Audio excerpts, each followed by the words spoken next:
I always think back to that day when I told my dad I wanted to get 80 kids. One day I was like, I gotta get 80 kids. And now to see, we're training 100 kids out once. Do you remember when that player first came out? Do you remember what we were saying, right? About, man, I don't know about this one, Now you're looking at that player and you're like, wow. I believe if you want to be successful at anything, you have to believe in yourself, period. Welcome, Steve Borel, to The Young Athletic. How are you doing today? I'm doing great. Thanks for having me. Steve is the owner of Mamba Soccer Academy, correct? That's correct, yeah. And how long have you been doing that? When did that start? So I started Mamba 9 years ago. I started in approximately like May or June of 2016.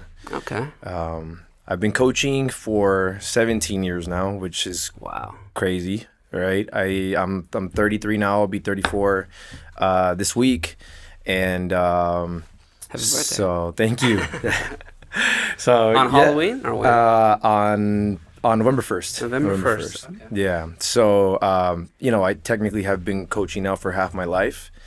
And I started as a club coach, did that for 7 years, and started up Mamba, and the rest is history after that. So what made you decide to go from I'm happy to be a club coach to I want more and to start my own thing?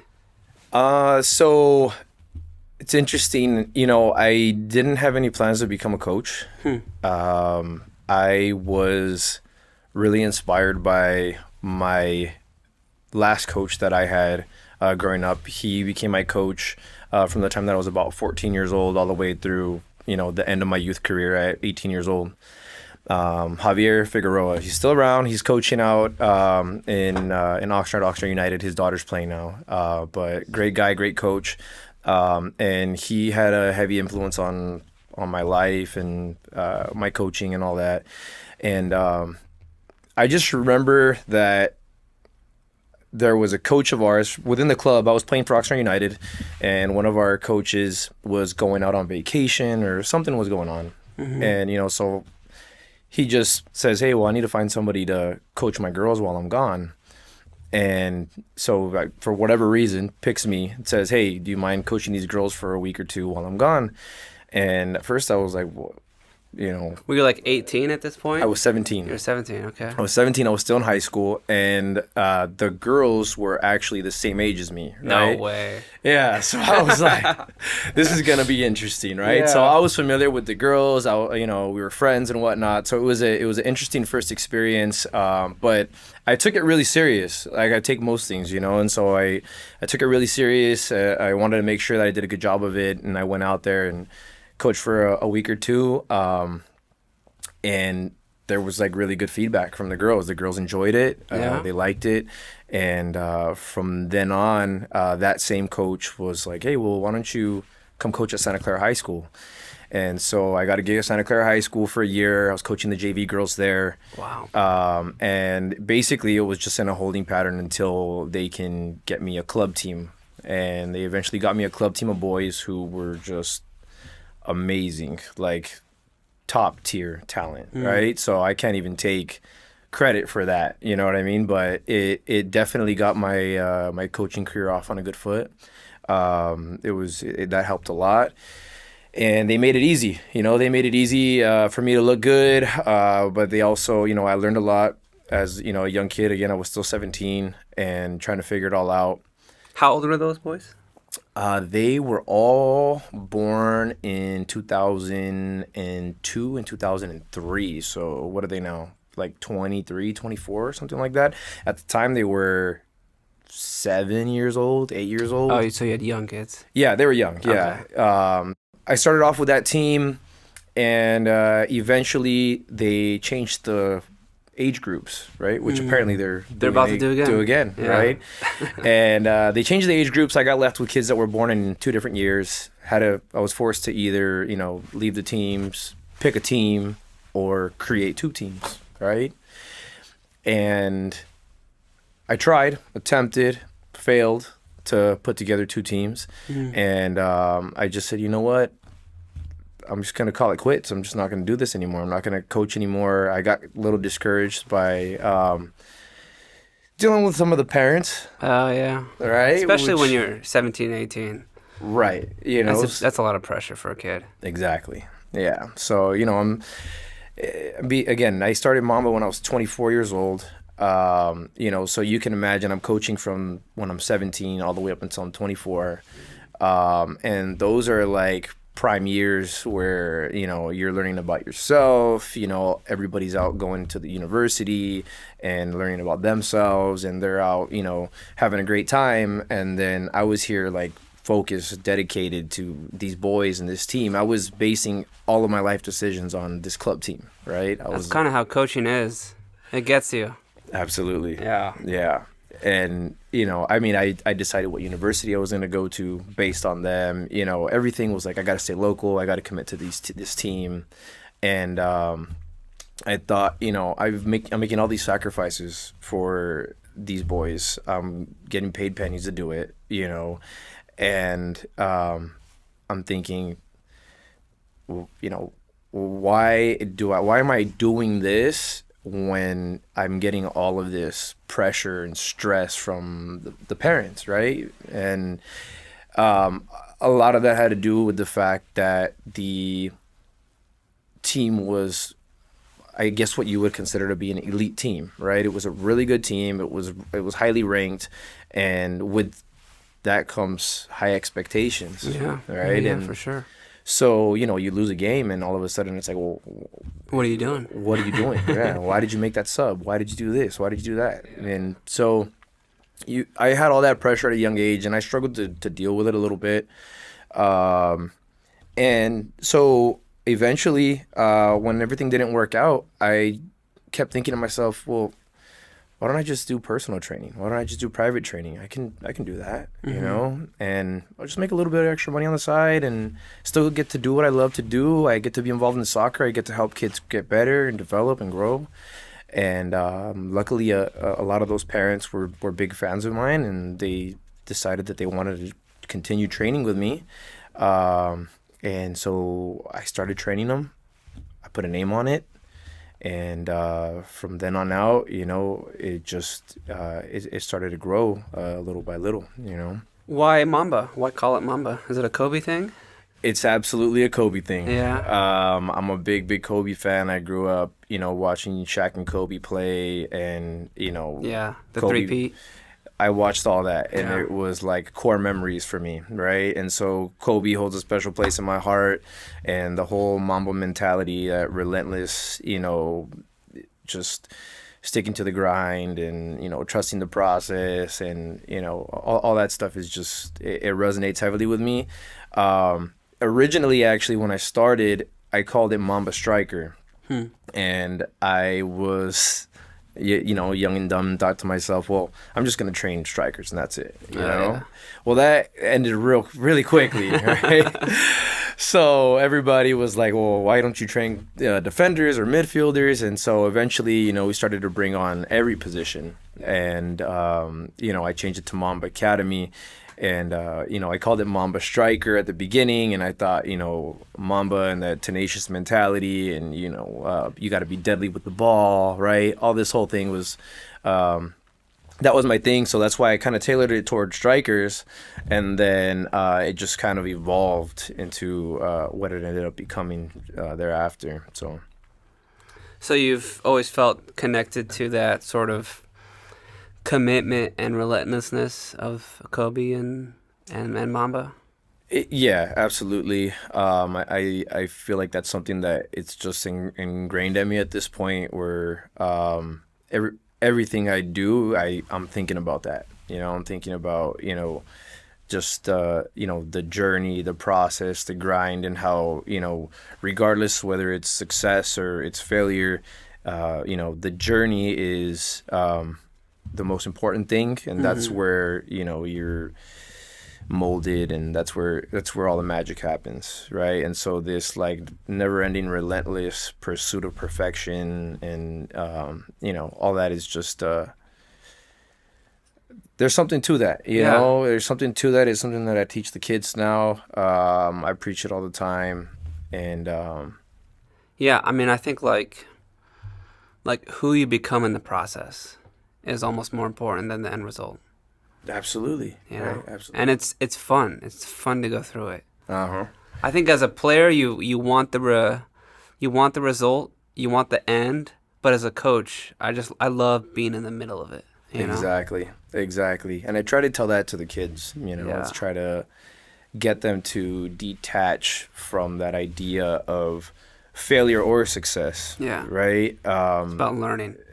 Right. It's that's what it is mainly about. And when you get too stuck on, well, what if I fail or I have to succeed, then you're not focused on what You're, you yeah. right, what you should be doing. So that's I like I said, I preach that to the kids all the time. I'm big on that. We always preach failure, make mistakes. Like you should be pushing yourself to the brink of making a mistake. Yeah. And if you're not making mistakes, then you're not being challenged. And it's one of two things: either the player has to step it up to a point where they are challenging themselves, or I'm incapable of challenging them. Yeah. Right? They're just at that point where they've outgrown me. They need to move on to something else. Right? More often than not, it is something where the player just needs to find a way to push to that next level. And so that's something that I'm constantly preaching is just, make mistakes. That's where we learn. When we get uncomfortable, that's where learning happens. All right. And so that's a core part to what we do at the academy, is pushing these kids to, making sure that they're being challenged, that they're making mistakes, because if they're not making mistakes, it looks good. Mm-hmm. Right. And everybody's happy, but there's no growth happening there. That's a facade. They're not really getting better. So, that's really a big thing that we push. When I was growing up, I went to the skate park a lot, and you get to the point where like the pros, they do their trick until they can't mess up, versus Right. the amateur does the trick once and they land it, and the pro's like, I got to do it until I can't mess up. Exactly. So exactly. You got to push to that point. Exactly right. And that's what it is, right? It's the pursuit of perfection, right? And so we preach all the time. We want speed and we want quality, right? And so you don't start with speed, right? You've got to work your way up slowly. And we always tell them, start slow, do it correctly. And then as you get more comfortable, we start to pick up speed and challenge ourselves a little bit more and a little bit more, right? Until, we're really just, it's never ending, you're just always trying to go a little bit faster, a little bit, do it a little bit better, make that touch a little bit sharper, whatever it might be. We're just super focused on all those details. How has your methodology and your training changed over the last 9 years? I'm assuming things are different now from when you first started. Absolutely. So, I mean, when I first started, there was definitely more of an emphasis on winning, right? And I think that, and again, sorry, you're referring to Mamba. I'm going back to years past with coaching and coaching teams, right? Yeah. I was so focused on winning, right? And then there started to become this like movement of development, right? Where everybody's like, no, it's not about winning, it's about development. And I saw something in that, right? And I started to realize that whole winning thing was more so about ego than anything. And I was worried more about me getting the result than I was worried about the kids getting better. Yeah.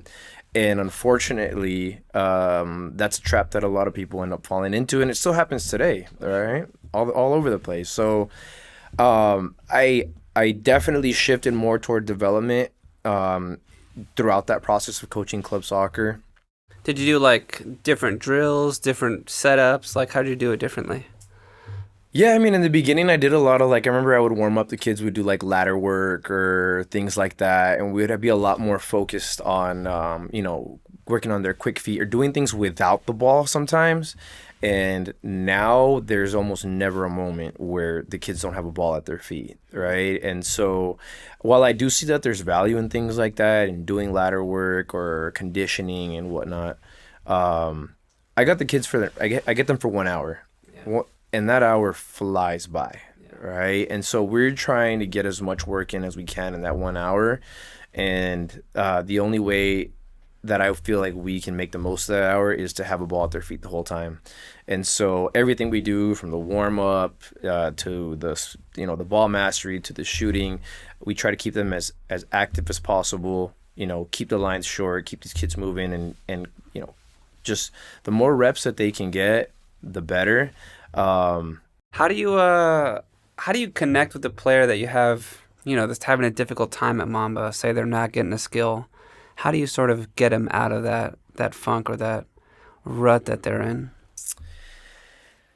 Well, again, it all depends on the player and who they are, right? And really, it's a mental thing more than anything, and that's really what you're talking about, right? And sometimes I think coaches think, well, it's just they're incapable, right? No, it's not that they're incapable. You just got to find a way to make them capable of it, right?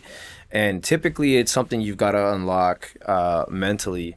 And that's a big thing that we definitely push at Mamba is, we try to have a positive environment, and we're always teaching confidence, right? And I always tell the kids that confidence is a skill, just like dribbling a ball, shooting the ball. Confidence can be built over time, right? And you can develop confidence. And so one of the big things that I always push the kids to do is to like visualize. That's I'm big on visualizing success, right? So if a player is struggling with anything, let's say it's with shooting, right? I'll push them to start to visualize them successfully scoring a goal, right? And so I'll say, take a second, I'll pull the kid to the side if I have to, and I'll say, okay, take a deep breath. We'll work on even breathing exercises to get them to relax, to calm down, get some more oxygen in their blood and calm their nerves. And then I'll say, okay, let's visualize what a successful shot looks like to you, right? We want to hit what corner? You pick the corner. They pick the corner. Okay, we're going to hit that corner. So before we go, I want you to see that. I want you to visualize that. I want it to feel real to you, right? And then once you're ready, go ahead and do it, And we'll do that, and they continue to become more successful and more successful and more successful at whatever that skill is. In this case, it's shooting, But I think that when a kid... When an athlete trusts you and they realize that you are there for their benefit, that you're there to help them, their ears are wide open, right? And so I'll oftentimes pull them to the side and just try to talk to them in, a more patient or gentle tone, and I'll ask them, I'll say, well, what do you think is going wrong? And give them an opportunity to talk, right? And when they tell you what they think, now you get a snapshot of what's going on in their brain. Yeah. Right? And then once I have that snapshot, I have something to work with, right? And so I think that that's a big thing, is kind of guiding them through that thought process. And I'll tell the kids, when it comes to game time, Coach Steve isn't there anymore, right? Or whatever trainer's not there anymore. Yeah, for them to sort of become their own coach. Absolutely. And that's actually exactly what we tell them. You've got to be your own coach on the field when we're not there. And the kids who are able to do that, they see a insane amount of growth, because they're if you don't think about the problem, you never fix the problem, right? And I think that's probably one of the biggest challenges that we have at Mamba, is getting the kids to understand that they have to care about that. They have to be thinking about what it is that they're doing and why they're doing it. right? You're not just going through the motions, where you're not just showing up here so we can tell you to do the ball work drill or to do the shooting and then go home and come back next week and do it all over again. No, you need to understand, why did we cut that ball with the outside of our foot? Why did we cut into that area of the box? Why am I pushing you to get your shot off quickly? Or why am I telling you bend this one to the back post versus going to the front post? Why are we doing all of those things? There's a reason behind all of it. And if you're just showing up to training and, it's, for lack of a better term, you're showing up like brain dead, right? You're showing up and you're just not really engaging. You're not engaged, yeah. Right? You're not engaged. And so if you aren't engaged, how can there be growth, right? And so that's what we try to do, is keep the kids as engaged as possible all the time, but also get them to understand what they have to do to be engaged, right? To get to that point where they can get engaged, or as the kids say now, locked in, right? Yeah. All right. So we got to get them locked in and focused on the task at hand and understand what they're doing, why they're doing it, and how they need to do it. What have you learned as a coach and, small business owner since starting Mamba? Like, what have you appreciated? Well, I don't know that I appreciate it, but you are always on the clock, right? So when I say I don't know if I appreciate it, I'm referring to that, right? Like, there's no time off when you're a business owner, right? There's always something to do. Something to do. Yeah. Somebody has a question, something needs to be done, right? Et cetera, et cetera. You would think, oh, it's a breeze, right? No, like, there's so much that goes into it that I would have never imagined I had to do, And so, but at the same time, it's fun. Oh, of course, and seeing it grow and see what it's become, it's very gratifying, of course, it's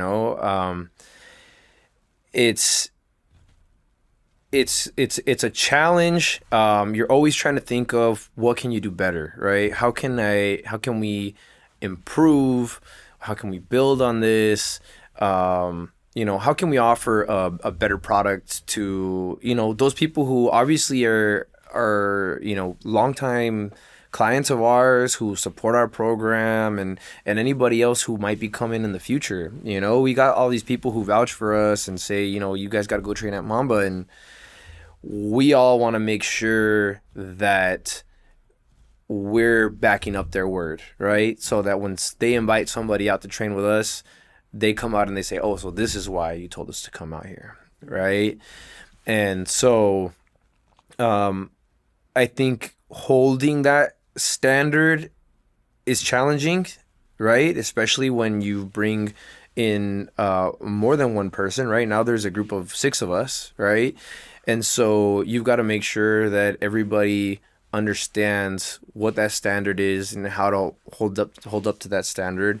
And the guys have done a great job of that, and and it shows, that we get great feedback from the parents and things like that for all the coaches. And what's your curriculum like? Like, you have different setups for a 9-year-old versus a high schooler that's just arriving. So we do everything based on their skill level, right? And we can have a 9-year-old who's training with high school kids, or we can have a high school kid who's training with 9-year-olds, right? It all depends on... You mix ages like that? Oh, absolutely. Oh, really? And it's amazing to see the dynamic, because at first, right, you put the 9-year-old with the high school kids and they're like, well, what's this kid doing here, right? But once they see the kid play, right, they're like, oh, yeah, this kid can play, right? And there's like this respect for that kid, and they kind of look at him, they almost like they kind of take a nurturing role, right? And they're just like, okay, well, this kid can play, he's going to be a good player, he can keep up with us, he can do everything that we can do, so how can I help them, right? And even those kids try to get involved. And, we have like that sense of community within the program where the kids will try to uplift, even those young kids. And it takes a certain type of player, a certain type of mentality. Some of the kids are too intimidated to do that. But we definitely have quite a few kids that we're able to do that with. And, it's tough when it's the older kids that you got to play down. But we try to do our best of explaining that to the parents and explaining that to the players and say, hey, you know what? This is the best route for your development. I can't put you in with the other 14-year-olds because they're going to eat you alive. You're going to go in with these 14-year-olds and you are not going to want to come back tomorrow, Yeah. So I understand how putting you with the young kids might make you not want to come back tomorrow. But I promise you, if you just work with the 9-year-olds and give us time, eventually you're going to be with the 10-year-olds, with the 11-year-olds, with the 12-year-olds, and we're going to work you up to the point where you're able to get there. And that's obviously extremely gratifying when a family gives us the time, the patience, and the opportunity to be able to actually let that process play out. And there's been plenty of them. It's very interesting that you divided up by skill, and some kids might have to be humbled. Yeah, absolutely. It's uncomfortable, honestly. It is uncomfortable, and it can even be uncomfortable sometimes for, some of those older kids when you put a 9-year-old in there and they're looking better than them, right? And then all of a sudden they're just like, whoa, reality check, right? So it's good. It's good. It's a good reminder for those older kids to realize, hey, you're not as good as you thought, and you've got to work a little harder, right? Has it always been based on skill like this, or is this more recent? It's always been based on skill. Now, generally, you're with the same age group, more or less. Like, the kids are probably within 2 or 3 years of each other, most of them. Yeah. But we do not, there's no strict rules where it's like, nope, 9-year-old's got to be over here and 14-year-olds over there. It's straight out based on their skill level, and that's in our opinion, that's the best way to do it, because if not, I'm doing a disservice to that 9-year-old who's an absolute baller, just because I don't want to make the older kids feel uncomfortable, right? No, those older kids are going to figure it out real quick. When that kid gets in there, I didn't put him in there for no reason, I put him in there because I know he can handle it. He or she, they can handle it. And we've got both. We've got girls, we've got boys, and they are, you get some kids sometimes where you're just like, that's not fair. Yeah, like, yeah, it's not fair. And I think back, Pat, to like when I grew up playing, and I'm just like, how is this kid at this age that skilled and not even just skilled, just like they're just smarter, they're smarter. They know the game. They understand so much more. I didn't learn what checking in and checking out was, or checking away was, until I was 14 years old. And these kids are learning what a 10 is and a 7 and all I knew was, back then they had a sweeper, right? You don't even hear that word anymore. No one plays with a sweeper. Right? So, it was like forward, midfield, winger. You don't even hear those words half the time anymore. All these kids, their coaches are putting them in positions based on the number system, and they know their role according to that number, and it's fascinating to see how far the game has come in whatever it's been, 15, 20 years. It's incredible. I haven't taught my kids, the teams that I coach, I haven't taught them the numbers. I could. I know them. I know the positions. I know what they're supposed to do. But I don't know. Some coaches, go play the 6, go play the 9. I just say holding mid, right. The striker. So, right. I don't know. I don't know if there's a better way or worse. I will say, Pat, that I typically still use the old school, but I'll ask the kids, what position do you play? And their response to me is, I play the 4. And I'm like, what? Like, was that really when you think about your position, that's what comes to mind. And clearly it does, because that was their immediate reaction, right? And so I'm like, okay, like, I better know this number system, because pretty soon some kid's going to come and tell me that they're a 7. And if I didn't know what a 7 was, I'm going to look bad, right? Yeah. So I didn't grow up knowing the number system. I learned it over time, right? Yeah. And but coaches are teaching that. It's becoming a lot more prominent now. And it's honestly very common now for me to ask a player what position they play, and they will respond with a number. Really? Yeah, very common. Interesting. So obviously it tends to be the players who are playing at a higher level. Yeah. Is it boys or girls? Is there a difference, you think? I would say more girls. More girls, and I think that there's a reason for that. I think the girls just grasp all that stuff a lot easier than the boys do. The boys show up and they're just like, let me play, right? Yeah. The girls are They're much smarter. They're developed. Absolutely. It's so much easier to coach girls than it is to coach boys from that aspect, all right?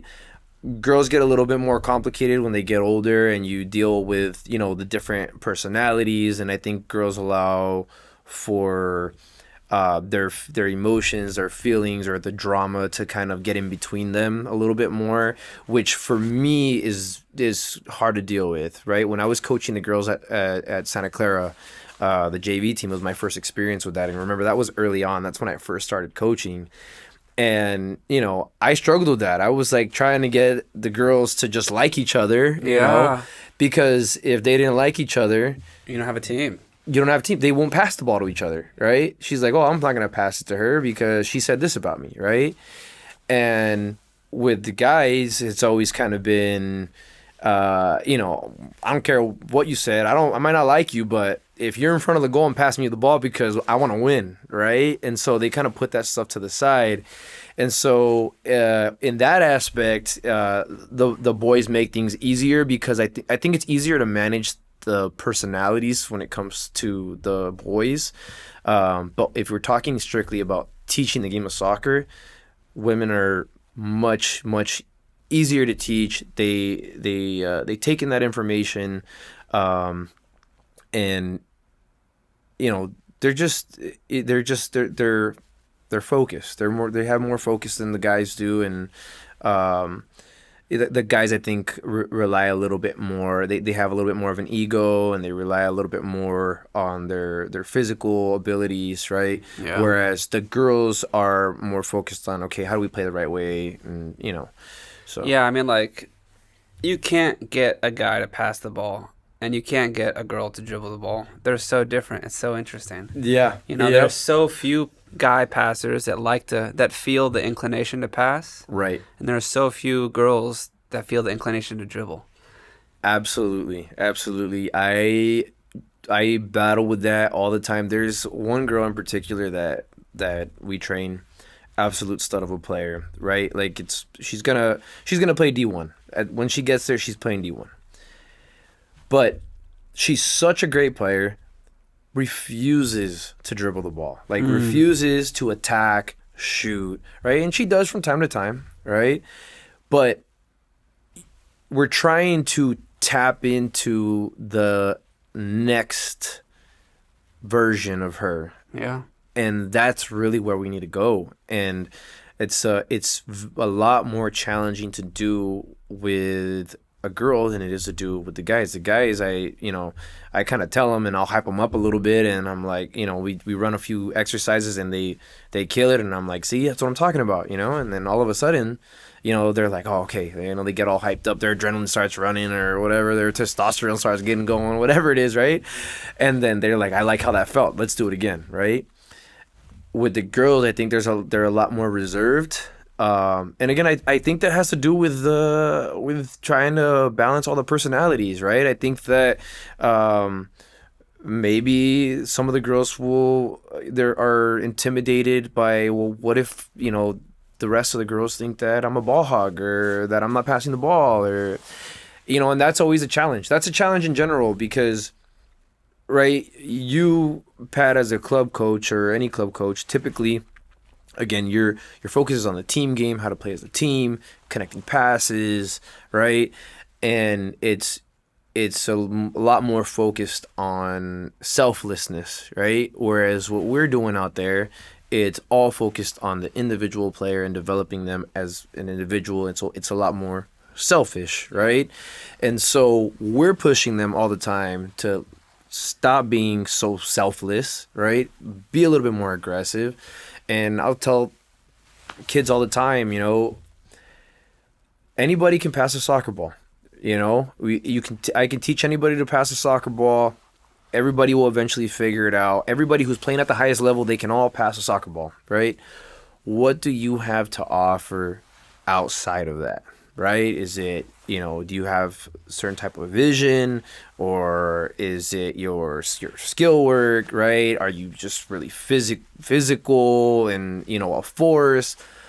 What do you have to offer that other people don't have to offer? And while passing is absolutely an art, and some people are unbelievable passers and make some amazing plays, I understand that, right? But at the end of the day, we want to create more players who can think for themselves and be creative, so that when those moments come, they're able to take advantage of them, right? And so it's a tough balance, because we do have to remind them, hey, I'm telling you to be selfish, but that doesn't mean go back to your team and never pass the ball, right? You have to understand when it's appropriate to be selfish and when it's not, right? And so that's obviously a challenge, because we don't have that team setting to teach them, okay, here's the right time to be selfish, right?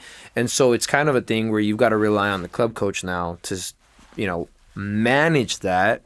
And it's tough, because some coaches will completely shut it off, and they'll be like, absolutely no creativity. You pass the ball and that's it, right? Unfortunately. Yeah, I would never do that. Okay. So, and thankfully that there are coaches like that, and I think they're becoming more common. But a lot of coaches look at it as a negative thing, and they tell the kids to avoid, taking risks. And at what point do I get better if I'm not taking those risks?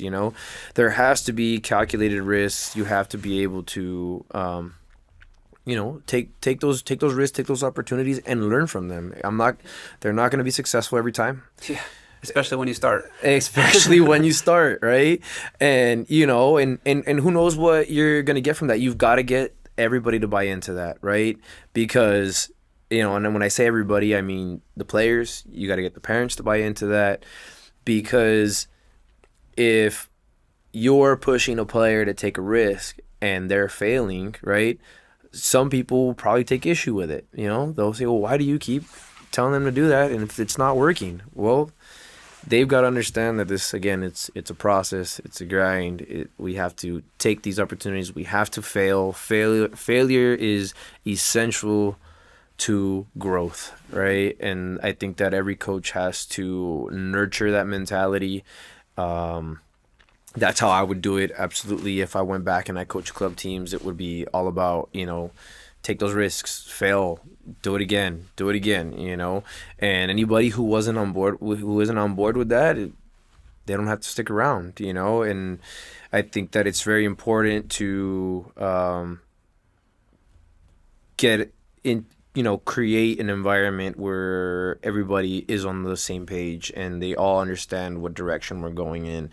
And what's some advice that you got that surprised you, that was good advice, or unexpected, that kind of like you doubted and maybe it said, oh, it actually worked? Oh man, I gotta think about that one. Advice that I didn't expect and worked.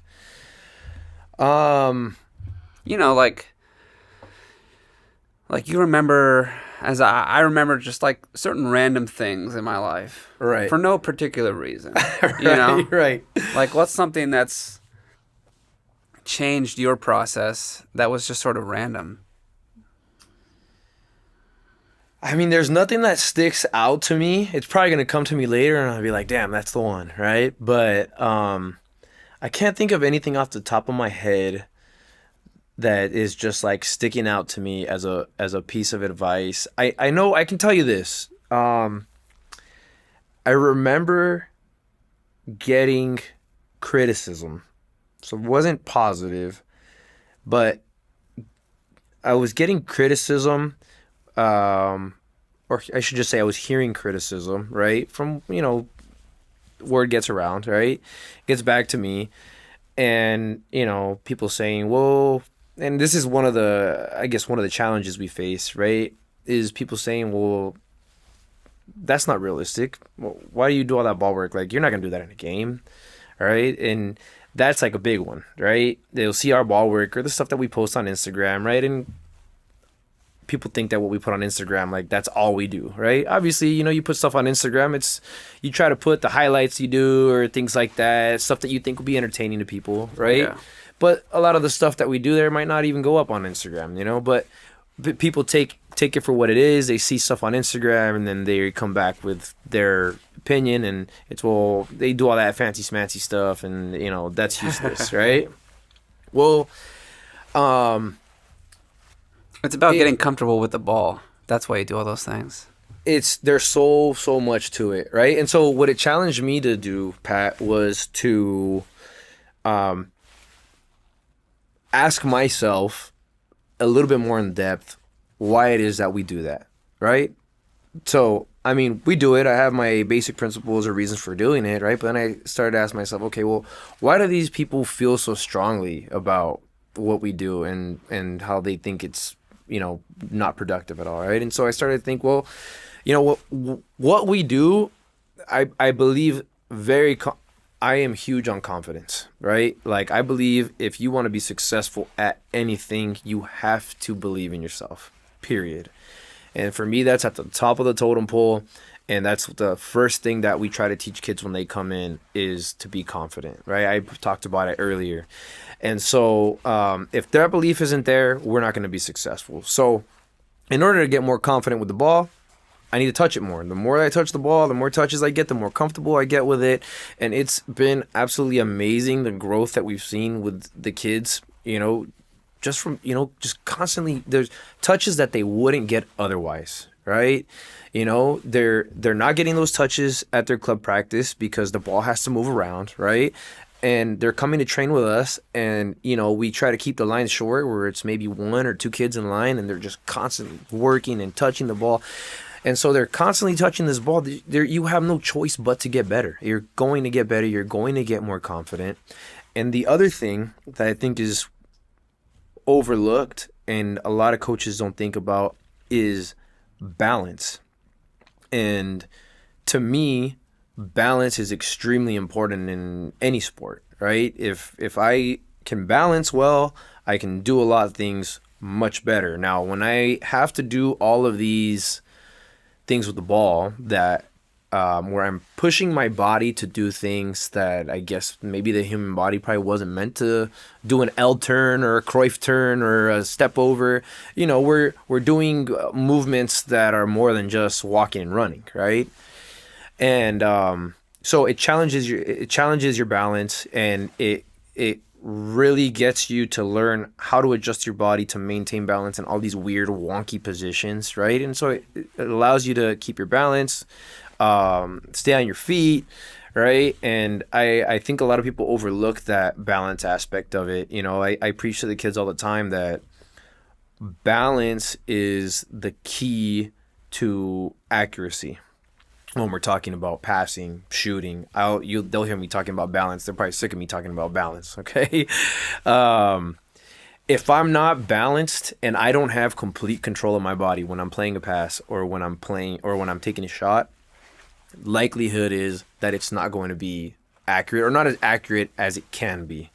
Right. And so we talked about it today with the kids, and a lot of them are taking shots and they're leaning and they're falling back, or they're leaning way forward and they're stumbling, or they're drifting off to the right or drifting off to the left when they shoot. And these are all things that affect the accuracy of their shots and the power of their shots on top of that. So I believe that balance also gets developed when we do all of those, fancy ball work drills, right? That's my take on it. And I've seen the fruits of that, And I've seen enough to be convinced that that's exactly what it does. And I watch these kids and I see where they start and what their balance looks like when they start, and then what they look like 2-3 months down the line, 6 months down the line, 2 years down the line. And I'm like, wow, that's, when that kid started, he could barely stay on his feet when I asked him to do an L turn, right? He was tripping over the ball and falling over it. You get more comfortable with the ball, right? It's more than just using the inside and the outside of your foot. You have to pick your foot up, right? You got to pick your knee up. You got to, you put your body in all these different positions, and it makes you get much more familiar with the ball. You're much more aware of where the ball's at your feet, right? And I feel like that's something that you may not be as aware of if you just do, the old school fundamental inside outside dribble, right? And what I think people overlook is, they're suggesting that we run this crazy ball work drill, and that we're telling the kids, you should do a step over and into an L turn and then into a Cruyff, and then you need to flip over and do this, right? Backflip and do this. And it's absolutely none of that. It's about balance. Right? It's about confidence. It's about balance. It's about familiarizing yourself with the ball. We work on their foot speed, which is huge, right? Is getting them to be really quick with their feet, so that when they're in tough situations and tight spaces, their feet are quick enough to get out of that, right? Like, there's so much more that you can teach when you're doing all of those things. And when someone's looking at it from a surface level, they don't realize what's happening there, and so again, not advice that I was given, but I guess criticism that has kind of forced me to think a little bit deeper about what it is that we do, why we do it. And I always ask myself, if anybody brings any type of criticism or praise, whatever, I try to ask critical questions to myself thereafter, and take that information and say, well, are they right? What does that mean? I think that was a great answer to, someone saying, oh, why do you do all this fancy footwork? Well, it builds their confidence because they're touching the ball in every which way, and it gives them more balance, right, to be more accurate and to keep their power. Yeah. So anyway, Pat, that's a great answer. What's funny is I end up finding out sometimes the people that say these things, and then I then later on find out that they're trying to recruit the same players that are coming out to train with us, and I'm like, well, if what we do is so bad, why are you you're pulling all the kids that train with us, so then that then was just validation for, say whatever you want. At the end of the day, we're developing these kids. The parents see it, which is what really matters the most, is that the parents see that their investment in us is creating value for their player, right? And that the kids see that as well, right?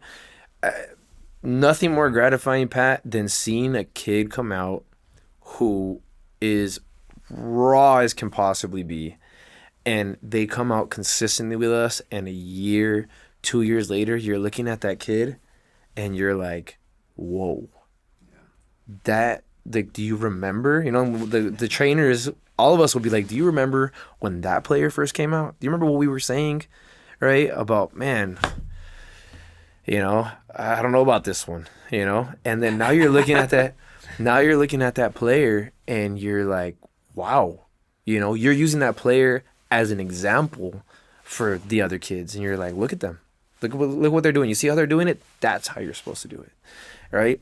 That player is doing it with intensity. It's quality. It's XYZ, all the things that we preach all the time. And those kids come around, Pat, where regardless, they might not be physically gifted, talented in that way, right?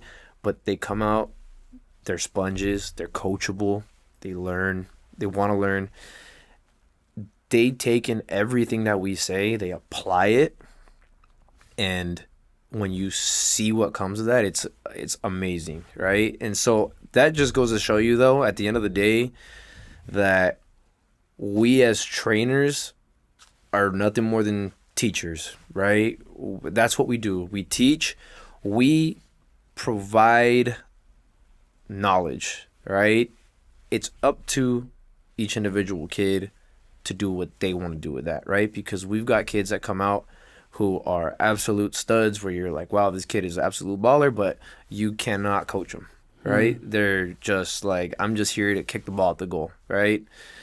And then you've got kids that come out there that are just there to do nothing else but learn, and they come out there and they get better and better and better, and then that kid, that talented kid, all of a sudden is looking over his shoulder like, what the heck? Like, that kid, he's in my group now, right? You know? And, you know, sometimes we'll even bring it to their attention. We'll be like, hey, he's putting in the work. He's listening. He's applying, right? You haven't been applying. You haven't been listening, right? And so all that talent, right, doesn't do anything at some point, right? It only gets you so far. So that's one thing I've learned, Pat, over the past 9 years, that any player that comes in, you know, whereas maybe in the beginning I would get a beginner out there and I would be like, oh, you know, this hour is going to be the longest hour of my life, right?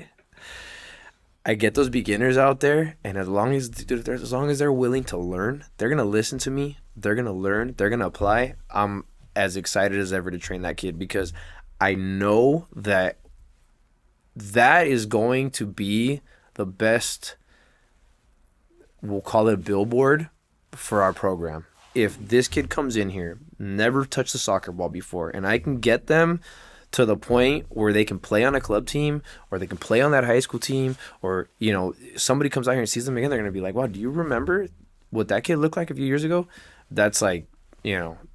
What's some advice you would give to like a young player these days?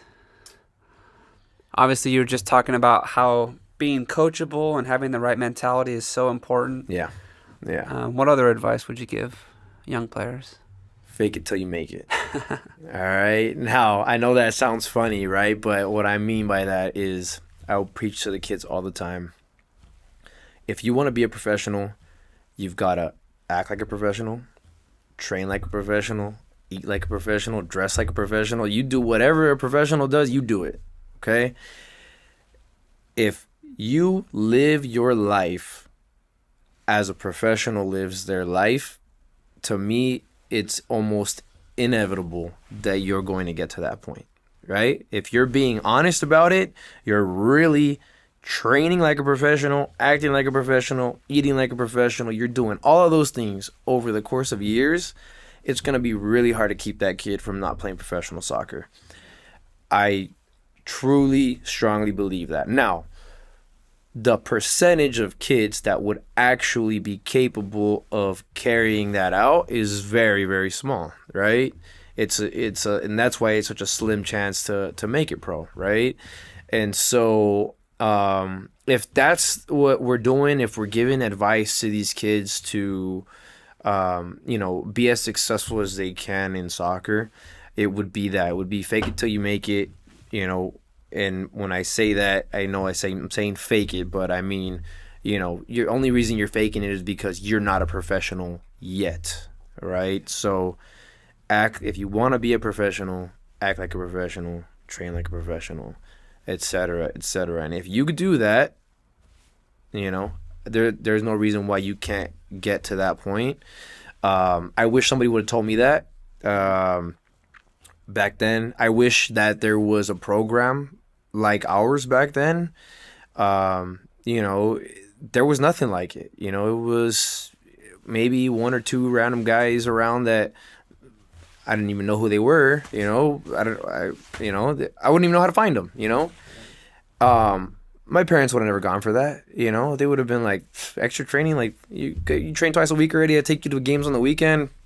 Yeah, that's enough. You know, but that was the culture, that was the standard at the time, and it's completely shifted now. Now it's like, you know, it's almost a requirement it seems like in the soccer culture today, to do some type of supplemental training and get out there, because all the best players are doing it. So, you want to be one of the best players, you got to go do it too, And so luckily we're at a point in time where there are a lot more people that do what we do. And that's allowing for soccer to grow and the kids to be much more skillful in our country. And I think that's amazing. I mean, I absolutely love it. And like I said, I wish that was something that we had growing up, because all I can't help but think, like, what if, if I had those tools at my disposal. I mean, we didn't even have a goal at practice, If you're lucky, you had pug goals, right? It was a bunch of cones, and you ran and you kicked the ball around, and Terrible field. It's gophers all over the place, right? So it's so different now. The kids nowadays are so fortunate, which I'm sure generations before us were saying the same about us, right? Yeah, so probably. But yeah, man, it's incredible what it's become now. And I always tell the story that when I first had the idea of Mamba, I was in my living room telling my dad, we're just watching TV, maybe Laker game or something, I don't know. And I'm telling him, I'm like, Dad, if I can just get 80 kids, to train with me, like, that would be lifetime goal, like, unbelievable, And he's like, nobody's gonna pay you. You're not gonna get 80. You're not gonna get 80 kids. No way, right? And that was part of what drove me, right? Where I was like, no, like, I'm gonna prove you wrong. I'm gonna get 80 kids, right? And I started, Pat, and remember I told you, I started like late May, early June, and I got to like October, right? So it was just a few months later. I probably at the time had like somewhere between 15 and 20 kids training with me. And I was like, my dad's right. Like, people aren't gonna pay for this. I gotta stop. I just gotta go focus on something else, And it was around that time that I started posting advertising on social media. Started advertising on mom groups on Facebook. Okay. Shout out to my younger sister Ashley, who gave me the idea. She was like, well, why don't you post on, like, there's these moms groups on Facebook, and I'm sure they're interested in getting their kids to train. And so I was like, well, let me try. One mom saw that post, came out. She was her daughter was playing at Eagles, and she came out and she saw that post. She trained with me, absolutely loved it, and went and told everybody. And that month we probably doubled in size, right? Went up to like 40 or something like that. Around the same time, I got our first trainer outside of me, right? Which his name's Fernando, right? He's the one he ended up starting his own program. He's out in Westlake, doing his own thing now, and he came in as a volunteer, and just helping me out, and eventually ended up becoming a full-on employee, right? And it grew exponentially after that, and then just kept adding guys on, and now we've got a absolutely incredible team out there. I've got Lalo, Ian, Chava. We got a guy named his name's Jose, but we call him Suazo. Julian. I mean, all those guys. They are they're the heart of what we do, man. They're absolutely incredible. And so that goal of 80 kids, thanks to the help of all these guys, we're at we've been doing 200 plus kids for years already. It's been a while now. Wow. And we recently got the opportunity with Eagle Soccer Club to join up with them to do a flight and strike clinics on Fridays, free clinics that we're doing out there. And incredible, man. Like, we're out there, like, not knowing what to expect, and the parents are like, oh, it's gonna be great, you guys, like, everybody's talking about it. And I'm like, how many people are really gonna show up to this thing, right? And we get out there, and it's like every single day there's 100 that we're out there. It's 100 kids or more, right? And I'm just like, whoa, and with Eagles, they kind of set out the goal for us to hit 100 kids by the time we were done in December, right? And we got 100 kids on the first day, and I was just like, how cool is this, And there's like kids showing up, they're all wearing their Mamba gear, right? And you're over here feeling like a superstar, right? You're like, how this is insane, I'm thinking to myself, like, we're just coaches. We just want to have a positive influence on these kids. And, like I told you, I want these kids to one day just have core memories, fond memories of me, and say, I remember when my coach said this, and just kind of like, I feel like to this day, I kind of even live by some of those things that I might, I can't think of something off the top of my head right now, but I know it comes up every once in a while. I'm like, I remember when my coach said that, right? And it's just like a nice little reminder. So anyway, just to think that that's what we do it for, and everything, and then just to see the response of people who want to be a part of what we do, and seeing the response of that Fly and Strike clinic. It's like, I always think back to that day when I told my dad I wanted to get 80 kids. One day I was like, I gotta get 80 kids, and now to see we're training 100 kids at once, and I'm like, this is a dream. Like, even I didn't. I had this like insane, like I was determined to make the 80 happen, but I was like, once I get 80, I'm good. That's it. I don't need to go any further. And I honestly, Pat, have not pushed. It has never been my intention to keep growing exponentially, right? Like, it's like, even as we are right now, if we never get another kid, like if we just keep the kids we have right now, like that, that's, we're more than happy with that, right? Like, it's to me, it's not even about about growing, or let's expand and let's open up another, we've talked about that. That's been something that's been in the plans at some point. Well, why don't we open one out in Thousand Oaks, or why don't we open up here? And we're happy where we're at. People come to us. We get kids from all over the place. It's crazy when, kids come from Fillmore, from Santa Barbara, Santa Paula, Thousand Oaks, Westlake. It's, we've had kids come from Tarzana, and I'm like, how did you find us? There's so many trainers out there now, and somehow they found us, and it's like, it's humbling. It's crazy to think, but yeah, it's been a wild ride. Well, it's awesome. To have like you said, it wasn't expected, but to have a realized dream, Yeah, no, absolutely. Like that. Of course. Anything else you want to share before we wrap this up? I mean, any messages you want to give to your clients, to your future clients, to your staff, to the community? I mean, you're a big part of the community. No, you know what? I mean, honestly, the community has obviously been what propels. Without the community, it doesn't propel any of what we've done. Obviously the community has been a fan of what we do. They support it. They talk positively about it. They rally around it. They're so supportive, right? And so I'm well aware of that.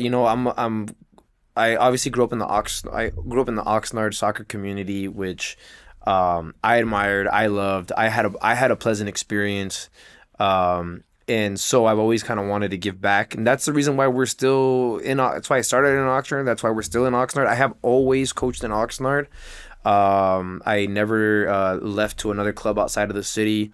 It's always been something where I've been based in Oxnard, and that goes back to me just wanting to.